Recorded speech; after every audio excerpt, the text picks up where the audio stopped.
Hello ਬੱਚਿਓ, ਅੱਜ ਦਾ ਸਾਡਾ ਟੌਪਿਕ ਹੈ ਇਲੈਕਟ੍ਰੋਕੈਮੀਕਲ ਸੈੱਲ। ਇਸ ਟੌਪਿਕ ਵਿੱਚ ਅਸੀਂ ਇਸ ਦੀ ਕੰਸਟਰਕਸ਼ਨ ਤੇ ਵਰਕਿੰਗ ਬਾਰੇ ਗੱਲ ਕਰਾਂਗੇ। ਇਹ ਟੌਪਿਕ ਤੁਹਾਡੀ ਪਲੱਸ 2 ਦੀ ਕੈਮਿਸਟਰੀ ਬੁੱਕ ਦੇ ਚੈਪਟਰ ਇਲੈਕਟ੍ਰੋਕੈਮਿਸਟਰੀ ਵਿੱਚੋਂ ਲਿਆ ਗਿਆ ਹੈ। ਇਲੈਕਟ੍ਰੋਕੈਮੀਕਲ ਸੈੱਲ ਨੂੰ ਪੜ੍ਹਨ ਤੋਂ ਪਹਿਲਾਂ ਆਓ ਅਸੀਂ ਰਿਡੌਕਸ ਰਿਐਕਸ਼ਨਸ ਬਾਰੇ ਜਾਣਦੇ ਹਾਂ। ਰਿਡੌਕਸ ਰਿਐਕਸ਼ਨਸ ਉਹਨਾਂ ਰਿਐਕਸ਼ਨਸ ਨੂੰ ਕਹਿੰਦੇ ਹਨ ਜਿਨ੍ਹਾਂ ਵਿੱਚ ਆਕਸੀਡੇਸ਼ਨ ਤੇ ਰਿਡਕਸ਼ਨ ਸਾਈਮਲਟੇਨੀਅਸਲੀ ਇੱਕੋ ਹੀ ਸਮੇਂ ਤੇ ਵਾਪਰ ਰਹੀਆਂ ਹੁੰਦੀਆਂ ਹਨ। ਜਿਵੇਂ ਕਿ ਤੁਸੀਂ ਪਲੱਸ 1 ਕਲਾਸ ਵਿੱਚ ਪੜ੍ਹਿਆ ਹੈ ਕਿ oxidation is the loss of electrons and reduction is the gain of electrons. Oxidation process ਵਿੱਚ ਇਲੈਕਟ੍ਰੌਨ ਲੂਜ਼ ਕੀਤੇ ਜਾਂਦੇ ਹਨ ਤੇ ਰਿਡਕਸ਼ਨ ਵਿੱਚ ਇਲੈਕਟ੍ਰੌਨ ਗੇਨ ਹੁੰਦੇ ਹਨ। So on the basis of whether the redox reaction takes place in a container or in a cell, it can be divided into two types. So first is direct redox reactions. ਬੱਚਿਓ, direct redox reactions ਉਹ reactions ਹੁੰਦੀਆਂ ਹਨ ਜਿਨ੍ਹਾਂ ਵਿੱਚ both oxidation ਤੇ reduction ਇੱਕ ਹੀ container ਵਿੱਚ same vessel ਦੇ ਵਿੱਚ ਹੋ ਰਹੀਆਂ ਹੋਣ। ਇਸ ਦੇ ਉਲਟ ਜੇਕਰ ਆਕਸੀਡੇਸ਼ਨ ਤੇ ਰਿਡਕਸ਼ਨ ਰਿਐਕਸ਼ਨਸ ਦੋ ਅਲੱਗ-ਅਲੱਗ ਕੰਟੇਨਰਸ ਦੇ ਵਿੱਚ ਹੁੰਦੀਆਂ ਹੋਣ, ਜਿਸ ਨੂੰ ਅਸੀਂ ਸੈੱਲ ਕਹਿ ਦਿੰਦੇ ਹਾਂ, ਉਹਨਾਂ ਨੂੰ ਅਸੀਂ ਇਨਡਾਇਰੈਕਟ ਰਿਡੌਕਸ ਰਿਐਕਸ਼ਨਸ ਕਹਿ ਦਿੰਦੇ ਹਾਂ। ਇਸ ਟੌਪਿਕ ਵਿੱਚ ਅਸੀਂ ਇਨਡਾਇਰੈਕਟ ਰਿਡੌਕਸ ਰਿਐਕਸ਼ਨਸ ਦੀ ਹੀ ਗੱਲ ਕਰਾਂਗੇ। ਬੱਚਿਓ, ਸਾਨੂੰ ਇਹ ਵੀ ਪਤਾ ਹੈ ਕਿ ਰਿਡੌਕਸ ਰਿਐਕਸ਼ਨਸ ਦੋ ਤਰ੍ਹਾਂ ਦੀਆਂ ਸਪੌਂਟੇਨੀਅਸ ਤੇ ਨਾਨ ਸਪੌਂਟੇਨੀਅਸ ਹੁੰਦੀਆਂ ਹਨ। ਸਪੌਂਟੇਨੀਅਸ ਰਿਡੌਕਸ ਰਿਐਕਸ਼ਨਸ ਇਲੈਕਟ੍ਰੋਕੈਮੀਕਲ ਸੈੱਲ ਵਿੱਚ ਵਾਪਰਦੀਆਂ ਹਨ, ਜਦੋਂ ਕਿ ਨਾਨ ਸਪੌਂਟੇਨੀਅਸ ਰਿਡੌਕਸ ਰਿਐਕਸ਼ਨਸ ਅਸੀਂ ਇਲੈਕਟ੍ਰੋਲਿਟਿਕ ਸੈੱਲ ਦੇ ਵਿੱਚ ਪੜ੍ਹਿਆ ਹੈ। ਸੋ ਆਓ ਅਸੀਂ ਇਲੈਕਟ੍ਰੋਕੈਮੀਕਲ ਸੈੱਲ ਬਾਰੇ ਜਾਣਦੇ ਹਾਂ। ਸੋ ਦ ਡਿਵਾਈਸ ਇਨ ਵਿਚ chemical energy of a spontaneous redox reaction is converted into electrical energy is called electrochemical cell।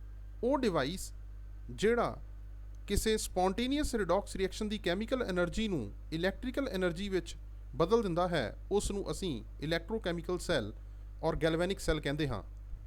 ਸੋ ਆਓ ਅਸੀਂ ਇਸ ਦੀ ਕੰਸਟਰਕਸ਼ਨ ਬਾਰੇ ਜਾਣਦੇ ਹਾਂ। ਸਭ ਤੋਂ ਪਹਿਲਾਂ ਇੱਕ ਕੰਟੇਨਰ ਲੈਂਦੇ ਹਾਂ ਜਿਸ ਵਿੱਚ 1 ਮੋਲਰ ਜ਼ਿੰਕ ਸਲਫੇਟ ਸੋਲਿਊਸ਼ਨ ਦਾ ਘੋਲ ਪਾ ਦਿੱਤਾ ਜਾਂਦਾ ਹੈ। ਇਸ ਵਿੱਚ ਇੱਕ ਜ਼ਿੰਕ ਰੌਡ ਡਿਪ ਕੀਤੀ ਜਾਂਦੀ ਹੈ ਜਿਸ ਨੂੰ ਅਸੀਂ ਇਲੈਕਟ੍ਰੋਡ ਕਹਿ ਦਿੰਦੇ ਹਾਂ। ਦੂਸਰੇ ਕੰਟੇਨਰ ਵਿੱਚ ਇਸੇ ਤਰ੍ਹਾਂ 1 ਮੋਲਰ ਕਾਪਰ ਸਲਫੇਟ ਸੋਲਿਊਸ਼ਨ ਲੈਂਦੇ ਹਾਂ ਤੇ ਉਸ ਵਿੱਚ ਅਸੀਂ ਕਾਪਰ ਦੀ ਰੌਡ ਡਿਪ ਕਰ ਦਿੰਦੇ ਹਾਂ। ਦੋਨਾਂ ਇਲੈਕਟ੍ਰੋਡਸ ਨੂੰ ਅਸੀਂ ਵਾਇਰਸ ਨਾਲ ਇੱਕ ਵੋਲਟਮੀਟਰ ਦੇ ਰਾਹੀਂ ਆਪਸ ਵਿੱਚ ਜੋੜ ਦਿੰਦੇ ਹਾਂ। ਕਾਪਰ ਸਲਫੇਟ ਸੋਲਿਊਸ਼ਨ ਦਾ ਕਲਰ ਬਲੂ ਹੁੰਦਾ ਹੈ, ਜਿਹੜਾ ਕਿ ਉਸ ਵਿੱਚ ਪ੍ਰੈਜ਼ੈਂਟ ਕਾਪਰ ਆਇਨਸ ਕਰਕੇ ਹੁੰਦਾ ਹੈ। ਸੋ ਜਦੋਂ ਅਸੀਂ ਇਹਨਾਂ ਦੋਨਾਂ ਇਲੈਕਟ੍ਰੋਡਸ ਨੂੰ ਆਪਸ ਵਿੱਚ ਵਾਇਰ ਦੇ ਰਾਹੀਂ ਜੋੜਦੇ ਹਾਂ ਤਾਂ ਕੀ ਹੁੰਦਾ ਹੈ ਕਿ ਜ਼ਿੰਕ ਇਲੈਕਟ੍ਰੋਡ ਦੇ ਉੱਪਰ ਜ਼ਿੰਕ ਆਇਨਸ ਰਿਲੀਜ਼ ਹੋਣੇ ਸ਼ੁਰੂ ਹੋ ਜਾਂਦੇ ਹਨ ਤੇ ਜ਼ਿੰਕ ਰੌਡ ਹੌਲੀ-ਹੌਲੀ ਖੁਰਨੀ ਸ਼ੁਰੂ ਹੋ ਜਾਂਦੀ ਹੈ। ਇਹ ਇਸ ਕਰਕੇ ਹੋਇਆ ਕਿਉਂਕਿ ਜ਼ਿੰਕ ਕਾਪਰ ਦੇ ਨਾਲੋਂ ਵੱਧ ਰਿਐਕਟਿਵ ਹੁੰਦੀ ਹੈ। ਜਿਸ ਇਲੈਕਟ੍ਰੋਡ ਦੀ ਰਿਐਕਟਿਵਿਟੀ ਜ਼ਿਆਦਾ ਹੁੰਦੀ ਹੈ ਉਸ ਉੱਤੇ ਆਕਸੀਡੇਸ਼ਨ ਹੋ ਜਾਂਦੀ ਹੈ। ਇਸ ਵਿੱਚ ਅਸੀਂ ਇਹ ਰਿਐਕਸ਼ਨ ਲਿਖ ਸਕਦੇ ਹਾਂ ਕਿ zinc solid it can be converted into zinc ions by losing 2 electrons. So ਇਸ ਰਿਐਕਸ਼ਨ ਦੇ ਵਿੱਚ ਜ਼ਿੰਕ ਸੋਲਿਡ ਜ਼ਿੰਕ ਆਇਨਸ ਦੇ ਵਿੱਚ ਤਬਦੀਲ ਹੋ ਜਾਂਦੇ ਹੈ ਤੇ ਹੌਲੀ-ਹੌਲੀ ਜ਼ਿੰਕ ਇਲੈਕਟ੍ਰੋਡ ਡਿਜ਼ੋਲਵ ਹੋਣੀ ਸ਼ੁਰੂ ਹੋ ਜਾਂਦੀ ਹੈ। ਜਿਹੜੇ ਇਲੈਕਟ੍ਰੌਨਸ ਇੱਥੋਂ ਲੂਜ਼ ਹੁੰਦੇ ਹਨ ਉਹ ਇਲੈਕਟ੍ਰੌਨਸ ਵਾਇਰ ਤੋਂ ਹੁੰਦੇ ਹੋਏ ਕਾਪਰ ਰੌਡ ਵਾਲੀ ਸਾਈਡ ਨੂੰ ਚਲੇ ਜਾਂਦੇ ਹਨ। ਇਲੈਕਟ੍ਰੌਨ ਦਾ ਫਲੋ ਹੋਰ ਕੁਝ ਨਹੀਂ, ਉਸ ਨੂੰ ਅਸੀਂ ਕਰੰਟ ਵੀ ਕਹਿ ਦਿੰਦੇ ਹਾਂ। ਬਸ ਫਰਕ ਸਿਰਫ ਇਹ ਹੈ ਕਿ ਅਗਰ ਇਲੈਕਟ੍ਰੌਨਸ ਫਰੋਮ ਲੈਫਟ ਟੂ ਰਾਈਟ ਚੱਲ ਰਹੇ ਹੋਣ ਤਾਂ ਕਰੰਟ ਜਿਹੜਾ ਹੈ ਉਹ ਫਰੋਮ ਰਾਈਟ ਟੂ ਲੈਫਟ ਚੱਲਦਾ ਹੈ। ਕਾਪਰ ਆਇਨਸ ਉਹ ਦੋ ਇਲੈਕਟ੍ਰੌਨ ਜਿਹੜੇ ਕਿ ਜ਼ਿੰਕ ਇਲੈਕਟ੍ਰੋਡ ਤੋਂ ਆ ਰਹੇ ਹਨ, ਉਹਨਾਂ ਦੋ ਇਲੈਕਟ੍ਰੌਨਸ ਨੂੰ ਗੇਨ ਕਰ ਲੈਂਦਾ ਹੈ ਤੇ ਕਾਪਰ ਠੋਸ ਦੇ ਵਿੱਚ ਬਦਲਣਾ ਸ਼ੁਰੂ ਹੋ ਜਾਂਦਾ ਹੈ, ਜਿਹੜਾ ਕਿ ਜਾਂ ਤਾਂ ਇਸ ਕੰਟੇਨਰ ਦੇ ਹੇਠਾਂ ਬੈਠਣਾ ਸ਼ੁਰੂ ਹੋ ਜਾਂਦਾ ਹੈ ਜਾਂ ਇਸ ਕਾਪਰ ਇਲੈਕਟ੍ਰੋਡ ਦੇ ਉੱਪਰ ਜਮ੍ਹਾਂ ਹੋਣਾ ਸ਼ੁਰੂ ਹੋ ਜਾਂਦਾ ਹੈ ਜਾਂ ਡਿਪੋਜ਼ਿਟ ਹੋ ਜਾਂਦਾ ਹੈ। ਕਿਉਂਕਿ ਸੋਲਿਊਸ਼ਨ ਦੇ ਵਿੱਚੋਂ ਕਾਪਰ ਆਇਨਸ ਹੁਣ ਇਲੈਕਟ੍ਰੋਨ ਗੇਨ ਕਰਕੇ ਠੋਸ ਕਾਪਰ ਦੇ ਵਿੱਚ ਤਬਦੀਲ ਹੋ ਜਾਂਦੇ ਹਨ, ਜਿਸ ਨਾਲ ਕਾਪਰ ਆਇਨ ਦੀ ਕੰਸੈਂਟਰੇਸ਼ਨ ਸੋਲਿਊਸ਼ਨ ਦੇ ਵਿੱਚ ਘਟ ਜਾਂਦੀ ਹੈ ਤੇ ਸੋਲਿਊਸ਼ਨ ਦਾ ਕਲਰ ਹੌਲੀ ਹੌਲੀ ਫਿੱਕਾ ਹੋਣਾ ਸ਼ੁਰੂ ਹੋ ਜਾਂਦਾ ਹੈ। ਮਤਲਬ ਇਹ ਕਹਿ ਸਕਦੇ ਹਾਂ ਕਿ ਬਲੂ ਕਲਰ ਹੌਲੀ ਹੌਲੀ ਫੇਡ ਹੋਣਾ ਸ਼ੁਰੂ ਹੋ ਜਾਂਦਾ ਹੈ। ਕਿਉਂਕਿ ਜ਼ਿੰਕ ਰੌਡ ਦੇ ਉੱਤੇ ਆਕਸੀਡੇਸ਼ਨ ਰਿਐਕਸ਼ਨ ਹੋਈ ਹੈ, ਉਸ ਨੂੰ ਅਸੀਂ ਐਨੋਡ ਕਹਿ ਦਿੰਦੇ ਹਾਂ, ਤੇ ਕਿਉਂਕਿ ਜ਼ਿੰਕ ਇਲੈਕਟ੍ਰੋਡ ਦੇ ਉੱਪਰ ਇਲੈਕਟ੍ਰੋਨ ਲੂਜ਼ ਹੋ ਰਹੇ ਹਨ, ਇਸ ਕਰਕੇ ਇਹ ਨੈਗੇਟਿਵ ਇਲੈਕਟ੍ਰੋਡ ਬਣ ਜਾਂਦੀ ਹੈ। ਦੂਸਰੀ ਸਾਈਡ ਕਾਪਰ ਰੌਡ ਕੈਥੋਡ ਇਲੈਕਟ੍ਰੋਡ ਵਜੋਂ ਐਕਟ ਕਰਦੀ ਹੈ, ਜਿਸ ਤੇ ਰਿਡਕਸ਼ਨ ਰਿਐਕਸ਼ਨ ਹੁੰਦੀ ਹੈ, ਉਸ ਤੇ ਪੋਜ਼ਿਟਿਵ ਚਾਰਜ ਆ ਜਾਂਦਾ ਹੈ।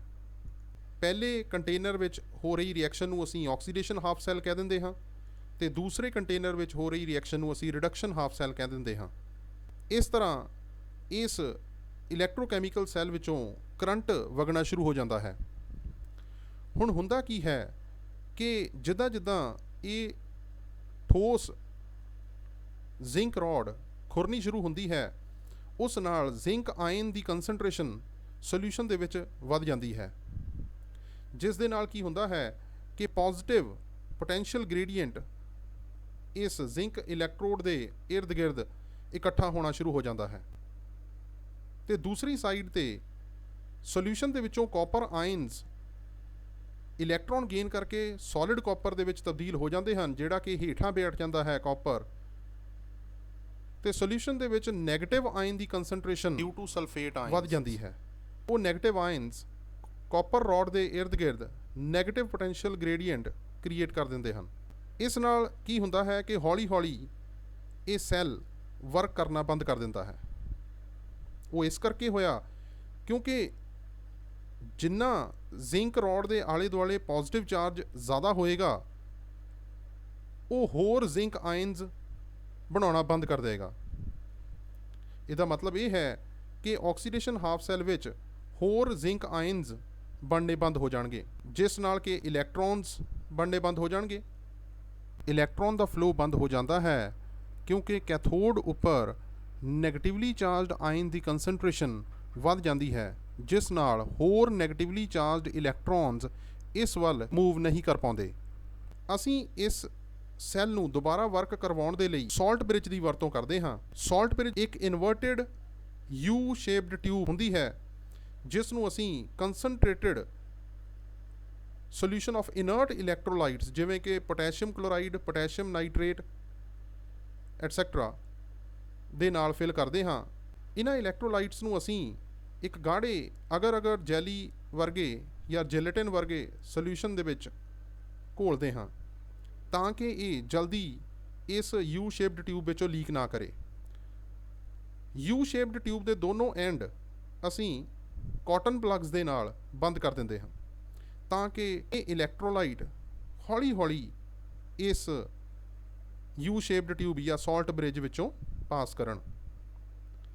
ਹੁਣ ਕੀ ਹੁੰਦਾ ਹੈ ਕਿ ਸਾਲਟ ਬ੍ਰਿਜ ਦੇ ਵਿੱਚੋਂ ਨੈਗੇਟਿਵ ਆਇਨਸ, ਜਿਵੇਂ ਕਿ ਜੇ ਅਸੀਂ ਇਲੈਕਟ੍ਰੋਲਾਈਟ KCl ਯੂਜ਼ ਕੀਤਾ ਹੈ ਤਾਂ chloride ions oxidation half cell ਵੱਲ ਨੂੰ ਵਗਣੇ ਸ਼ੁਰੂ ਹੋ ਜਾਂਦੇ ਹਨ, ਜਿਸ ਨਾਲ ਜਿਹੜਾ ਪੋਜ਼ਿਟਿਵ ਪੋਟੈਂਸ਼ੀਅਲ ਗ੍ਰੇਡੀਐਂਟ ਕ੍ਰੀਏਟ ਹੋਇਆ ਸੀ ਜ਼ਿੰਕ ਰੌਡ ਦੇ ਆਲੇ ਦੁਆਲੇ, ਉਹ ਖਤਮ ਹੋਣਾ ਸ਼ੁਰੂ ਹੋ ਜਾਂਦਾ ਹੈ। ਇਸੇ ਤਰ੍ਹਾਂ ਰਿਡਕਸ਼ਨ ਹਾਫ ਸੈੱਲ ਵਾਲੀ ਸਾਈਡ ਤੇ ਪੋਟੈਸ਼ੀਅਮ ਆਇਨਸ ਜਾਣੇ ਸ਼ੁਰੂ ਹੋ ਜਾਂਦੇ ਹਨ, ਜਿਹੜੇ ਕਿ ਇਸ ਵੱਧ ਨੈਗੇਟਿਵ ਚਾਰਜ ਨੂੰ, ਜਿਹੜਾ ਕਿ ਸਲਫੇਟ ਆਇਨਸ ਕਰਕੇ ਕ੍ਰੀਏਟ ਹੋਇਆ ਸੀ, ਉਹਨੂੰ ਖਤਮ ਕਰ ਦਿੰਦੇ ਹਨ, ਨਿਊਟਰਲਾਈਜ਼ ਕਰ ਦਿੰਦੇ ਹਨ। ਇਸ ਤਰ੍ਹਾਂ ਸਾਲਟ ਬ੍ਰਿਜ ਦਾ ਇੱਕ ਫੰਕਸ਼ਨ ਤਾਂ ਇਹ ਹੈ ਕਿ ਇਹ ਸੈੱਲ ਸਰਕਟ ਨੂੰ ਕੰਪਲੀਟ ਕਰ ਦਿੰਦਾ ਹੈ।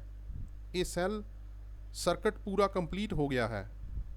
ਤੇ ਦੂਸਰਾ ਇਹਦਾ ਫੰਕਸ਼ਨ ਇਹ ਹੈ ਕਿ ਇਹ ਸੈੱਲ ਦੇ ਵਿੱਚ ਇਲੈਕਟ੍ਰੀਕਲ ਨਿਊਟਰੈਲਿਟੀ ਨੂੰ ਮੇਨਟੇਨ ਰੱਖਦਾ ਹੈ। ਜਿਹੜਾ ਪੋਜ਼ਿਟਿਵ ਗ੍ਰੇਡੀਐਂਟ ਕ੍ਰੀਏਟ ਹੋ ਜਾਂਦਾ ਹੈ ਆਕਸੀਡੇਸ਼ਨ ਹਾਫ ਸੈੱਲ ਵਾਲੀ ਸਾਈਡ ਤੇ ਨੈਗੇਟਿਵ ਪੋਟੈਂਸ਼ੀਅਲ ਗ੍ਰੇਡੀਐਂਟ ਕ੍ਰੀਏਟ ਹੋ ਜਾਂਦਾ ਹੈ ਰਿਡਕਸ਼ਨ ਹਾਫ ਸੈੱਲ ਵਾਲੀ ਸਾਈਡ ਤੇ, ਉਹਨੂੰ ਇਹ ਨਿਊਟਰਲਾਈਜ਼ ਕਰ ਦਿੰਦਾ ਹੈ ਜਿਹੜਾ ਇਸ ਸਾਲਟ ਬ੍ਰਿਜ ਦੇ ਵਿੱਚ ਅਸੀਂ ਇਲੈਕਟ੍ਰੋਲਾਈਟ ਯੂਜ਼ ਕਰਦੇ ਹਾਂ। ਸੋ ਇਸ ਤਰ੍ਹਾਂ ਉਸ ਇਲੈਕਟ੍ਰੋਕੈਮੀਕਲ ਸੈੱਲ ਵਿੱਚੋਂ ਕਰੰਟ ਦੁਬਾਰਾ ਵਗਣਾ ਸ਼ੁਰੂ ਹੋ ਜਾਂਦਾ ਹੈ। ਇਸ ਗੈਲਵੈਨਿਕ ਸੈੱਲ ਦੀ ਵੋਲਟੇਜ 1.10 ਦੇ ਲਗਭਗ ਆਉਂਦੀ ਹੈ, ਜਿਸ ਨੂੰ ਅਸੀਂ ਈ ਸੈੱਲ ਕਹਿ ਦਿੰਦੇ ਹਾਂ। ਇਸ ਇਲੈਕਟ੍ਰੋਕੈਮੀਕਲ ਸੈੱਲ ਨੂੰ ਪੇਪਰ ਉੱਪਰ ਰਿਪਰੈਜ਼ੈਂਟ ਕਰਨ ਲਈ ਅਸੀਂ ਸੈੱਲ ਨੋਟੇਸ਼ਨ ਦੀ ਵਰਤੋਂ ਕਰਦੇ ਹਾਂ।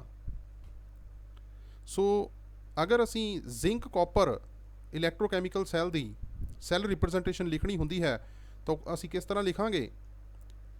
ਸੋ ਇਸ ਵਿੱਚ ਪਹਿਲਾਂ ਜ਼ਿੰਕ ਵਾਲੀ ਸਾਈਡ ਤੇ ਜ਼ਿੰਕ ਜੋ ਸੋਲਿਡ ਸੀ ਉਹ ਹੌਲੀ ਹੌਲੀ ਜ਼ਿੰਕ ਆਇਨ ਦੇ ਵਿੱਚ ਤਬਦੀਲ ਹੋ ਜਾਂਦਾ ਹੈ, ਜਾਂ ਅਸੀਂ ਇਹ ਕਹਿ ਸਕਦੇ ਹਾਂ ਕਿ ਇਸ ਇਲੈਕਟ੍ਰੋਡ ਤੇ ਆਕਸੀਡੇਸ਼ਨ ਹੋ ਜਾਂਦੀ ਹੈ, ਜਿਸ ਨੂੰ ਅਸੀਂ ਜ਼ਿੰਕ ਤੇ ਜ਼ਿੰਕ ਆਇਨਸ ਦੇ ਵਿੱਚ ਇੱਕ ਵਰਟੀਕਲ ਸਲੈਸ਼ ਪਾ ਕੇ ਰਿਪਰੈਜ਼ੈਂਟ ਕਰ ਸਕਦੇ ਹਾਂ। ਇਹ ਵਰਟੀਕਲ ਸਲੈਸ਼ ਜਿਹੜੀ ਹੈ ਇਹ ਅਸੀਂ ਰਿਪਰੈਜ਼ੈਂਟ ਕਰਨੀ ਹੈ ਜ਼ਿੰਕ ਸੋਲਿਡ ਤੋਂ ਜਦੋਂ ਜ਼ਿੰਕ ਆਇਨਸ ਬਣਦੇ ਹਨ। ਇਸ ਨੂੰ ਅਸੀਂ ਆਕਸੀਡੇਸ਼ਨ ਹਾਫ ਸੈੱਲ ਕਹਿ ਦਿੰਦੇ ਹਾਂ ਤੇ ਇਹਨੂੰ ਅਸੀਂ ਲੈਫਟ ਹੈਂਡ ਸਾਈਡ ਦੇ ਉੱਤੇ ਲਿਖਦੇ ਹਾਂ। ਦੂਸਰੀ ਸਾਈਡ ਤੇ ਰਾਈਟ ਹੈਂਡ ਸਾਈਡ ਤੇ ਰਿਡਕਸ਼ਨ ਰਿਐਕਸ਼ਨ ਚੱਲਦੀ ਹੈ, ਜਿਸ ਵਿੱਚ ਕਾਪਰ ਆਇਨਸ ਨਾਲ ਉਹਨਾਂ ਦੀ ਕਨਸੈਂਟਰੇਸ਼ਨ ਜ਼ਰੂਰ ਸ਼ੋ ਕਰਨੀ ਹੈ। ਕਾਪਰ ਸੋਲਿਡ ਦੇ ਵਿੱਚ ਤਬਦੀਲ ਹੋ ਜਾਂਦੇ ਹਨ ਇਲੈਕਟ੍ਰੋਨ ਗੇਨ ਕਰਕੇ। ਇਹਨਾਂ ਦੋਨਾਂ ਦੇ ਵਿਚਕਾਰ ਵੀ ਅਸੀਂ ਇੱਕ ਵਰਟੀਕਲ ਸਲੈਸ਼ ਪਾਵਾਂਗੇ। ਇਸ ਨੂੰ ਅਸੀਂ ਰਿਡਕਸ਼ਨ ਹਾਫ ਸੈੱਲ ਕਹਿ ਦਿੰਦੇ ਹਾਂ। ਤੇ ਦੋਨੋਂ ਹਾਫ ਸੈੱਲ ਸਾਲਟ ਬ੍ਰਿਜ ਦੇ ਨਾਲ ਸੈਪਰੇਟ ਹੁੰਦੇ ਹਨ, ਜਿਹਨੂੰ ਅਸੀਂ ਡਬਲ ਸਲੈਸ਼ ਦੇ ਨਾਲ ਰਿਪਰੈਜ਼ੈਂਟ ਕਰਦੇ ਹਾਂ। ਸੋ ਇਹ ਜਿਹੜੀ ਇੱਕ ਰਿਪਰੈਜ਼ੈਂਟੇਸ਼ਨ ਅਸੀਂ ਲਿਖੀ ਹੈ, this is called cell notation for an electrochemical cell. So cell notation ਤੋਂ ਸਾਨੂੰ ਕਾਫੀ ਜਾਣਕਾਰੀ ਮਿਲਦੀ ਹੈ। ਸੋ ਇਸ ਵਿੱਚ electron flow from left to right ਕਰਦੇ ਹਨ, ਜ਼ਿੰਕ ਤੋਂ ਇਲੈਕਟ੍ਰੋਨਸ ਕਾਪਰ ਵਾਲੀ ਸਾਈਡ ਨੂੰ ਜਾਂਦੇ ਹਨ, ਤੇ ਕਰੰਟ ਫਲੋ ਜਿਹੜਾ ਹੈ ਉਹ ਕਾਪਰ ਤੋਂ ਜ਼ਿੰਕ ਵਾਲੀ ਸਾਈਡ ਨੂੰ ਹੁੰਦਾ ਹੈ। ਸੋ ਇਸ ਨੂੰ ਯਾਦ ਰੱਖਣ ਦੇ ਲਈ ਕਿ ਇਸ ਸੈੱਲ ਨੋਟੇਸ਼ਨ ਨੂੰ ਕਿਸ ਤਰ੍ਹਾਂ ਲਿਖਣਾ ਹੈ ਤੇ ਇਸ ਤੋਂ ਸਾਨੂੰ ਕੀ ਕੀ ਚੀਜ਼ਾਂ ਪਤਾ ਲੱਗਦੀਆਂ ਹਨ, ਇੱਕ ਮੈਮਰੀ ਏਡ ਅਸੀਂ ਯੂਜ਼ ਕਰਦੇ ਹਾਂ, ਜਿਸ ਵਿੱਚ ਤੁਸੀਂ ਆਪਣੇ ਮਾਈਂਡ ਵਿੱਚ ਐਲਫਾਬੈਟੀਕਲ ਆਰਡਰ ਨੂੰ ਧਿਆਨ ਵਿੱਚ ਰੱਖਣਾ ਹੈ। ਸਾਲਟ ਬ੍ਰਿਜ ਡਬਲ ਸਲੈਸ਼ ਦੇ ਨਾਲ ਰਿਪਰੈਜ਼ੈਂਟ ਕੀਤਾ ਹੋਇਆ ਹੈ। ਲੈਫਟ ਹੈਂਡ ਸਾਈਡ ਦੇ ਉੱਤੇ ਜਿਵੇਂ ਕਿ ਲੈਫਟ ਹੈਂਡ ਸਾਈਡ ਐਲ ਦੇ ਨਾਲ ਲੈਫਟ ਤੋਂ ਸਟਾਰਟ ਹੁੰਦਾ ਹੈ, ਉਸ ਨੂੰ ਅਸੀਂ ਪਹਿਲਾਂ ਲਿਖ ਦਿੰਦੇ ਹਾਂ, ਕਿਉਂਕਿ ਐਲਫਾਬੈਟੀਕਲ ਆਰਡਰ ਵਿੱਚ ਐਲ ਰਾਈਟ ਆਰ ਦੇ ਨਾਲੋਂ ਪਹਿਲਾਂ ਆਉਂਦਾ ਹੈ। ਸੋ ਨੈਕਸਟ ਅਸੀਂ ਇਹ ਦੇਖਣਾ ਹੈ ਕਿ ਕਿਸ ਇਲੈਕਟ੍ਰੋਡ ਨੂੰ ਅਸੀਂ ਲੈਫਟ ਹੈਂਡ ਸਾਈਡ ਤੇ ਲਿਖਦੇ ਹਾਂ, ਤਾਂ ਉਹ ਆਉਂਦੀ ਹੈ ਐਨੋਡ। ਉਹ ਕਿਉਂ? ਕਿਉਂਕਿ ਐਨੋਡ ਤੇ ਕੈਥੋਡ ਦੇ ਫਸਟ ਲੈਟਰ ਨੂੰ ਤੁਸੀਂ ਧਿਆਨ ਨਾਲ ਦੇਖੋ, ਐਲਫਾਬੈਟੀਕਲ ਆਰਡਰ 'ਚ ਏ ਪਹਿਲਾਂ ਆਉਂਦਾ ਹੈ ਸੀ ਦੇ ਨਾਲੋਂ। ਸੋ ਇੱਧਰ ਐਲ ਪਹਿਲਾਂ ਆਇਆ ਸੀ, ਐਨੋਡ ਲੈਫਟ ਹੈਂਡ ਸਾਈਡ ਤੇ ਆ ਜਾਂਦਾ ਹੈ। ਇਸੇ ਤਰ੍ਹਾਂ ਜੇਕਰ ਅਸੀਂ ਪਤਾ ਕਰਨਾ ਹੋਵੇ ਕਿ ਐਨੋਡ ਦੇ ਉੱਪਰ ਕਿਹੜੀ ਰਿਐਕਸ਼ਨ ਹੁੰਦੀ ਹੈ, ਤਾਂ ਅਸੀਂ ਇਹ ਦੇਖਦੇ ਹਾਂ ਕਿ ਵੀ ਆਕਸੀਡੇਸ਼ਨ ਤੇ ਰਿਡਕਸ਼ਨ ਦੇ ਪਹਿਲੇ ਲੈਟਰ ਅਸੀਂ ਕੰਪੇਅਰ ਕਰਦੇ ਹਾਂ। ਐਲਫਾਬੈਟੀਕਲ ਆਰਡਰ 'ਚ ਓ ਪਹਿਲਾਂ ਆਉਂਦਾ ਹੈ, ਸੋ ਇੱਧਰ ਏ ਪਹਿਲਾਂ ਆਇਆ ਸੀ ਸੀ ਨਾਲੋਂ, ਐਲ ਪਹਿਲਾਂ ਆਇਆ ਸੀ ਆਰ ਨਾਲੋਂ। ਸੋ ਜਿਹੜੇ ਪਹਿਲਾਂ ਆ ਰਹੇ ਹਨ ਲੈਟਰ, ਉਹਨਾਂ ਦੇ ਨੀਚੇ ਅਸੀਂ ਆਕਸੀਡੇਸ਼ਨ ਲਿਖ ਦਿੰਦੇ ਹਾਂ। ਇਹ ਸਿਰਫ ਇੱਕ ਮੈਮਰੀ ਏਡ ਹੈ, ਜਿਸ ਰਾਹੀਂ ਤੁਸੀਂ ਯਾਦ ਰੱਖ ਸਕਦੇ ਹੋ ਕਿ ਲੈਫਟ ਹੈਂਡ ਸਾਈਡ ਤੇ ਸੈੱਲ ਨੋਟੇਸ਼ਨ ਦੇ ਐਨੋਡ ਹੁੰਦੀ ਹੈ, ਜਿਸ ਤੇ ਆਕਸੀਡੇਸ਼ਨ ਹੁੰਦੀ ਹੈ।